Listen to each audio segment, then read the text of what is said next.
Salam OİTV izləyicilər. Podkast studiyamızın növbəti buraxılışında sizi xoş gördük. Süni intellekt, rəqəmsal transformasiya və informasiya təhlükəsizliyi müasir dövrün əsas müzakirə mövzularındandır. Bugün studiyamızın qonağı Odlar Yurdu Universitetinin İnformasiya Texnologiyaları və Kibertəhlükəsizlik Kafedrasının müdürü akademik Əli Abbasov və onun süni intellekt əsasında yaradılmış rəqəmsal əkizidir. Bugünkü söhbətimizdə 4-cü Şuşa Qlobal Media Forumunda müzakirə olunan məsələlər, medianın gələcəyi ilə bağlı əsas mövzulara nəzər salacaq. Əli müəllim, xoş gördük sizləri. Çox sağ olun Pərvan xanım. Dəvətinizə görə sizə minnətdaram və təkcə məni yox, bizim ikimizi də, yəni rəqəmsal əkizlə birlikdə dəvət etmişsiniz. Və həmçinin də fürsətdən istifadə edərək bu gün Azərbaycanda Milli Mətbuat Günüdür. Bu gün bayramınız münasibətilə həm sizi, həm də bütün media nümayəndələrimizi hamısını təbrik edirəm. Çox sağ olun, təşəkkür edirik. Əli müəllim, ətraflı biraz məlumat verərdiniz, izləyicilərimiz də bilsin. Bu yaxınlarda siz bununla bağlı tədbir keçirmişdiniz, rəqəmsal əkiziniz. Bu barədə nə fikirlərinizi bilmək istəyərdik? Bəli, rəqəmsal əkizlər artıq yaradılmağa başlayır. Bu bir növü peşələri əvəz etməyə də yönəlmişdir. Bu gün dünyada ən böyük problemlərdən biri bu süni intellektin inkişafı ilə peşələrin əvəz olunması və əsasən də problem tədqiqatçı alimin yaxud müəllimin peşəsini tamamilə süni intellekt agentlərinə tapşırılmasıdır. Və bu istiqamətdə Azərbaycanda da bizdə əməkdaşlıq müqaviləmizə görə İdarəetmə Sistemləri İnstitutu və Odlar Yurdu Universiteti birlikdə tədqiqatlar apardılar. Bu tədqiqatın nəticələrindən biri də müəllimin, yəni universitet müəlliminin və bu əkiz mənimkidir, rəqəmsal əkizin yaradılması və onun müəyyən bu təcrübəli eksperimentlərin aparılmasıdır. Bu yaxınlarda biz onun bir mühazirəsini dinlədik və tələbələrlə sonra sual-cavablar, müəyyən rekomendasiyalar, geniş araşdırma getdi. Biz, Əli müəllim, biz bu süni intellekt əsasında yaradılmış rəqəmsal əkizinizlə müsahibə götürdük. Yəni bunu Edu.az saytından izləyə bilərsiniz. Öncə sizin də fikirlərinizi bilmək istəyərdik ki, bu 4-cü Şuşa Qlobal Media Forumunda Prezident İlham Əliyev rəqəmsallaşma və süni intellektlə bağlı hansı əsas mesajları verdi?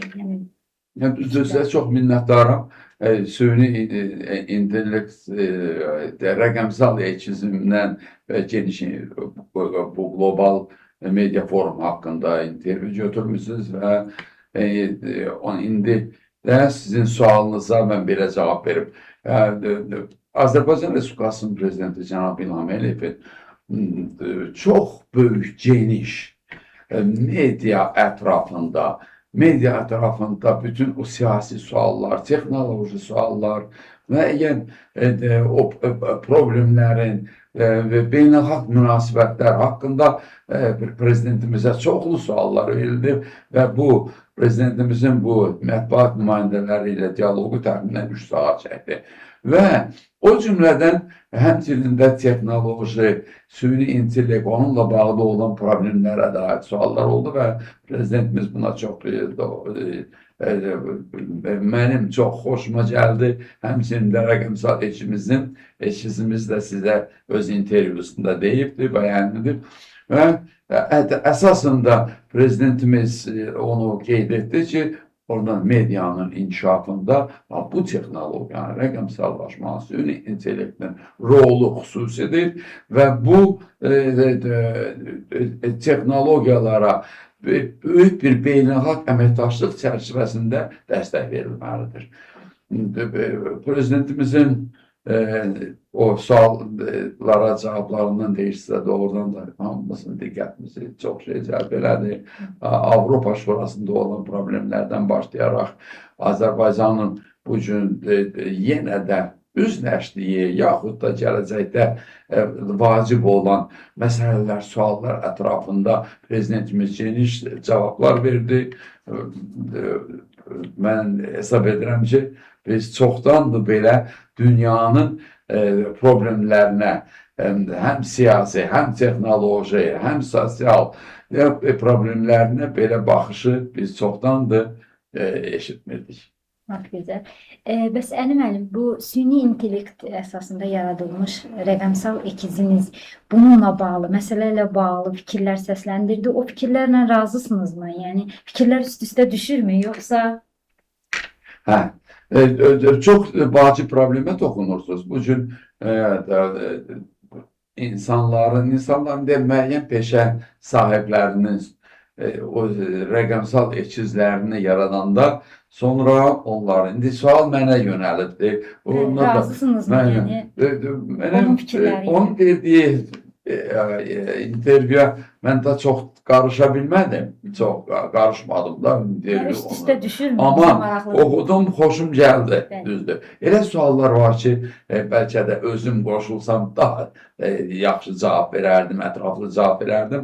Amma elə suallar var ki, tamamilə razıyam. Bilirsiniz, o suallar ki, qlobal problemlərə toxunur. Onda onun imkanı məndən çox yaxşıdır. O böyük bütün dünya sistemlərinə, müvafiq sistemlərə müraciət edərək hamısından toplayıb bir fikir sintez eləyir.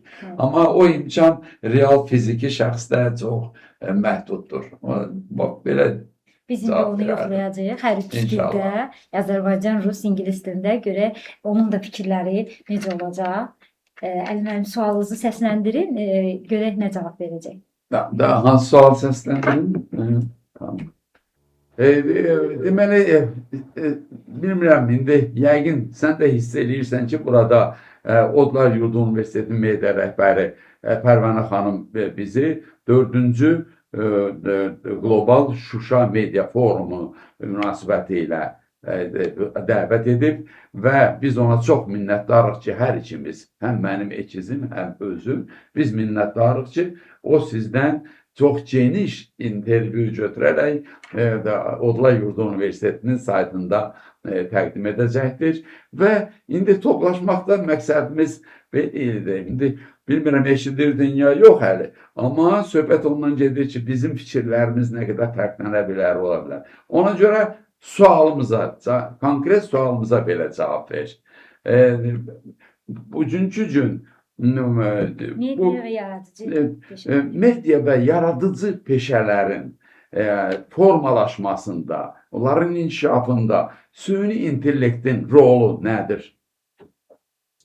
Müasir dövrdə media və yaradıcı peşələrin inkişafında mühüm rol oynayır. Bu teknolojiye məlumatların analizi, yaradıcılık proseslerinin avtomatlaştırılması, müşteri tecrübesinin şəxsiləşdirilməsi və daha birçok saatlərdə tertibaki olunur. 1. Məlumatların analizi.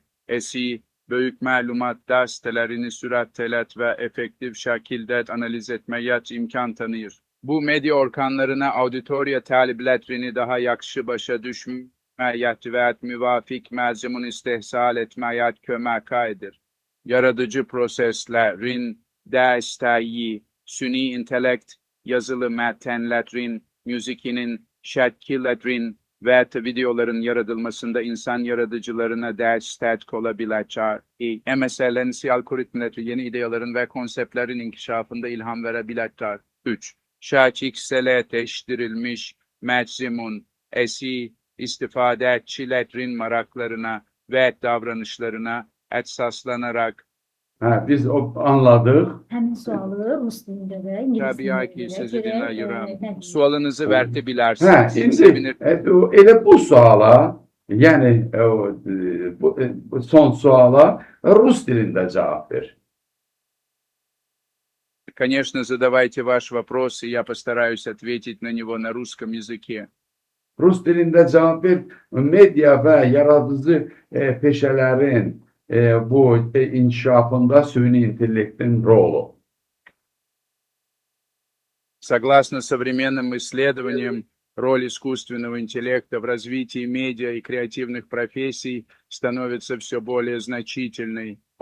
Анализ данных. Искусственный интеллект позволяет анализировать большие объемы данных, что помогает медиакомпаниям лучше понимать свою аудиторию и адаптировать контент под ее предпочтения. 2. Создание. In English, please. Thank you. If you have any more questions or need further assistance, feel free to ask. I'm here to help. What are the impact of artificial intelligence on the productivity of media representatives? The impact of artificial intelligence on the productivity of media representatives is significant and multifaceted. Here are some key aspects. 1. Automation of routine tasks. AI can automate repetitive tasks such as data entry, content scheduling, and basic reporting. This allows media professionals to focus on more creative and strategic aspects of their work. Əli müəllim, sonunda sizin fikrinizi bilmək istərdik ki, süni intellekt dövründə dezinformasiya kimi risklər sosial mediaya necə təsir edir? Yəni sosial media bu çağırışlara hazırdırmı? Dezinformasiya və sosial bu şəbəkələr ümumiyyətlə sosial şəbəkələr bu günləri bir tərəfdən insanlara o imkanlar verir, öz fikirlərini ifadə etməyə, yaxud da məsafədən asılı olmayaraq bir-biri ilə o eyni bir müstəvidə birləşməyə, müzakirələr aparmağa, amma ikinci tərəfdən ən böyük qorxusu oldu. Çünki təəssüf ki, hər bir sosial şəbəkəyə çıxışı olan, ondan istifadə edən şəxs yaxud da bir qrup onu düzgün, ədalətli buna yanaşmırlar. Və burada çoxlu ən əsası da o dezinformasiyadır, o deepfake-lərdir, fake news. Bu informasiyalarından elə olur ki, böyük problemlər yaradırlar, böyük konfliktlər yaradırlar, təhqirlər olur. Və burada süni intellekt bizə bu media problemləri ilə məşğul olan alimlərə, mütəxəssislərə iki istiqamət yaradır. Həm onlara kömək ki, məsələn, yaxşı tez bir analizlər eləmək, onları ortaya çıxartmaq, müəyyən qanunların pozulmasına, onlara uyğunlaşmasına, yaxşı reaksiyaları tez vermək kömək edib. İkinci tərəfdən isə özləri bir yeni bir o dezinformasiya mənbələri kimi başlayırlar iştirak etməyə. Hələ biz o etaba qədəm qoymamışıq indi. Bu dəqiqə insanlar onlardan istifadə edərək dezinformasiyalar yaradırlar, müəyyən problemlər yaradırlar. Hələ indi biz onu nəzərə alaq ki, süni intellekt get-gedə onun o agentləri avtonomlaşır, sərbəst qərar qəbul edirlər və insanlardan asılı olmayaraq qərar qəbul edirlər. Bax, onun bu inkişafı isə çox böyük problemlərə gətirə bilər. O biz fantastik əsərlərdə oxuduğumuz kimi insanlarla o robotların müharibəsinə, bax biz o istiqamətə qədəm qoyuruq. Bax, sualınıza belə qoyum ki, müsbət tərəflərinin bərabər böyük onun mənfi tərəfləri də var. Ona görə bu gün əsas istiqamət süni intellektin inkişafında hər halda insan sentrik, yəni insan kontrolunun altında olması, idarəsinin altında olması prinsiplər üzrə süni intellekt sistemlərinin inkişafı nəzərdə tutulur. Çox sağ olun Əli müəllim, dəyərli vaxtınızı bizə ayırdığınız, suallarımızı cavablandırdığınız üçün təşəkkür edirik. Siz çox sağ olun. Bir də mən ona görə ki, əsas böyük intervyunu, bu Qlobal Şuşa Forumu, media forumu haqqında əsas intervyunu, geniş intervyunu siz süni intellektin əsaslarını mənim rəqəmsal etkizimdən götürmüsünüz. Mən də qeyd etdiyim üçün bir daha da qeyd edirəm, razıyam onun cavablarından və həmçinin də bura dəvət olunduğum üçün OYU TV-nin yeni studiyası açılıbdır. Onun üçün də mən çox xoş fikirlərimi sizə bildirirəm. Həmçinin də tamaşaçılarımız öz minnətdarlığımı bildirirəm ki, bizə dinlədilər və ümid və tövsiyə edirəm ki, Odla Yurdu Universitetinin saytında rəqəmsal etkizmin də bu forma, qlobal forma olan münasibətini izləsinlər. Sağ olun. Çox sağ olun. Hörmətli izləyicilər, müsahibənin tam versiyasını və müzakirənin davamını Odla Yurdu Universitetinin rəsmi saytı OYU Edu.az-da izləyə bilərsiniz. Növbəti buraxışlarda görüşənədək sağ olun.